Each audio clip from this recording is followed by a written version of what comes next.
अस्सलामुअलैकुम। मोहम्मद अज़हर सिद्दीक अपने programme political diaries के साथ हाजिर खिदमत है। शुक्र अल्हम्दुलिल्लाह।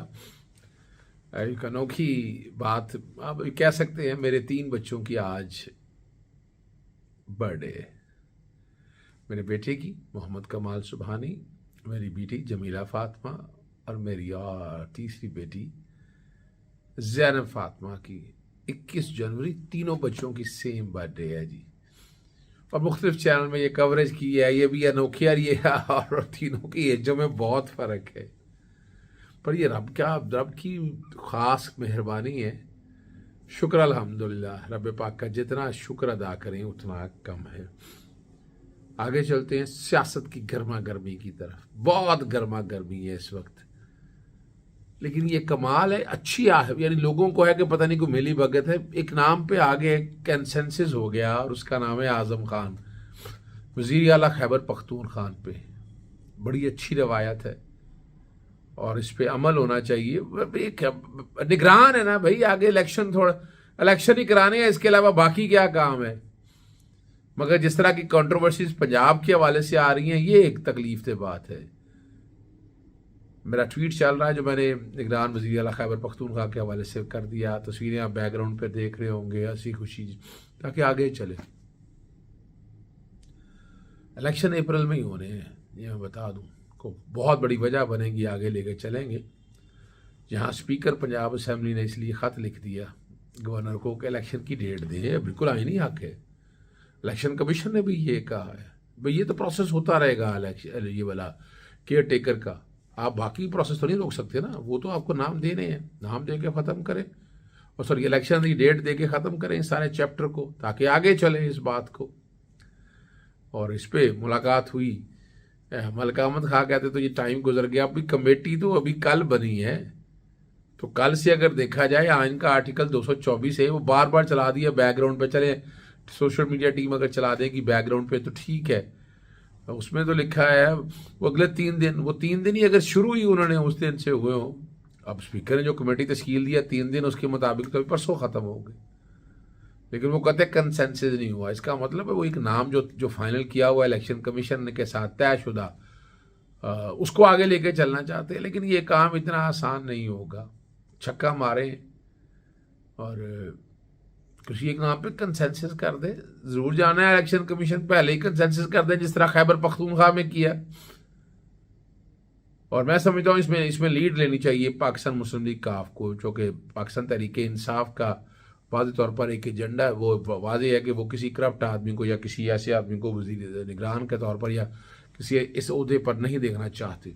तो यहाँ इब्तिदा तो उनकी तरफ से होनी चाहिए कि वो इब्तिदा करें, ताकि चीज़ें आगे की तरफ चल सकें। एक और बड़ा अहम इशू है वो जी इमरान खान पैटर्निंग चीफ बन रही। किस लिए ये पैटर्निंग चीफ, क्या ज़रूरत है। वो देखिए प्रेशर दबाव अपनी जगह मौजूद है। इमरान खान को नाअहल करना है, टेरियन वाइट का कोई केस नहीं है, उसका कोई कंसर्न नहीं। और मैंने आपको बता दिया, इस्लामाबाद हाईकोर्ट में लगा था, मैंने आपको बता दिया था।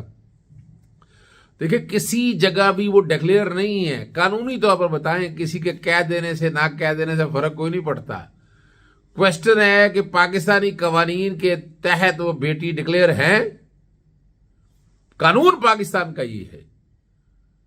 नादरा में या फार्म बे के अंदर या किसी पाकिस्तानी कोर्ट, सिविल कोर्ट ने डिक्लेयर किया हो, तो इसलिए कंफ्यूज करने की जरूरत नहीं है। तो कानून बड़ा क्लियर है, इसलिए इसमें भी डिस्क्वालिफिकेशन के कोई चांस। डिस्क्वालिफिकेशन आर्टिकल सेक्शन 137 के तहत इलेक्शन के जो तोशाखाना के हवाले से, उसमें डिक्लेरेशन इलेक्शन कमीशन ने डिस्क्वालीफाई कर दिया। इलेक्शन कमीशन ना कोर्ट है, ना ट्राइब्यूनल, ना इख्तियार है सेक्शन 137 के तहत।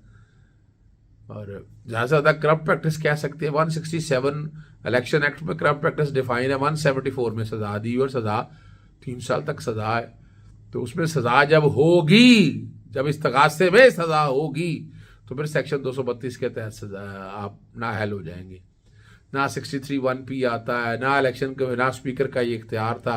स्पीकर हवा से उठा, तीर चलाया और तीर निशाने पे चल गया। तो ये तो आप बड़ी वजाहत के साथ कह सकते हैं, ना स्पीकर का इख्तियार, ना इलेक्शन कमीशन का इख्तियार। तो ये इसमें फिलहाल अभी नाअहल है, और नाअहल 1 सेकंड के लिए मैं बता चुका हूँ मियाँ वाली की सीट के वाले। उसके बाद बाकी 6 सीटों पे तो नोटिफिकेशन आ गया, उनमें से एक रखनी है, बाकी उन्होंने छोड़नी है। तो इमरान खान साहब पार्लियामेंटेरियन तो बन गए, तो इसलिए उसमें भी कोई डाउट या इबहम है नहीं है, बिल्कुल कोई इबहम नहीं है, याद रखिएगा। बड़ा सीधा सा मामला है। एक बहुत ही अहम केस है। सुप्रीम कोर्ट ने खसूसी अफराद के लिए माजूर लफ्ज़ की इस्तेलाह इस्तेमाल करने से रोक दिया। जस्टिस सैयद मंसूर अली शाह ने 800 मुश्तमिल फैसला जारी किया। ग्रेड 17 की मुलाजमतों में अकलीतों और खसूसी अफराद के कोटे से मुतल्लिक केस में फैसला जारी किया और एक केस में कह चुकी है खसूसी अफराद के लिए माजूर अफराद के अल्फाज इस्तेमाल ना किया जाए। पंजाब ऑफिसर खसूसी अफराद के लिए माजूर जैसे लफ्ज़ इस्तेमाल ना करे।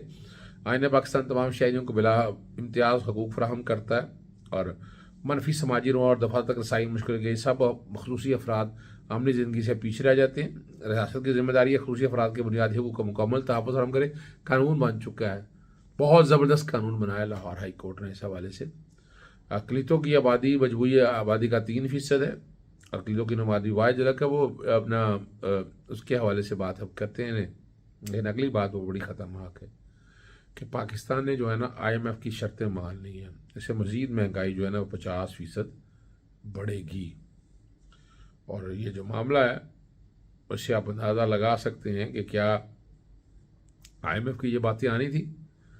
और हर चीज़ महंगी होगी, रुपया गिरेगा, तेल महंगा होगा, डीजल पेट्रोल बिजली की कीमतों में मज़ीद इजाफा होगा, कारोबारी अफराद में कुफर सुरक्षा सूद का इजाफा। अब ये वो सारी चीज़ें हैं जो IMF की बातें मान के हम भुगत रहे हैं। जब इमरान IMF के पास नहीं गया था तो कशकोल लेके बातें होती थी, जब इमरान खान चला गया तब मुसीबत पड़ गई, तब सांग सूंघ गया। अच्छा, गिरेबान झांक के देखें इस मुल्क के साथ क्या किया है। इमरान में डालने की मत बात करें, आप अपने माजी की बात करें। माजी में आप लोगों ने क्या किया है, क्या इस मुल्क को दिया है, इस मुल्क की जड़ें किस तरह खोखली की हैं। अब वो रूस के साथ यानी बड़ी छलांगे मार रहे हैं कि पता नहीं क्या काम कर दिया है।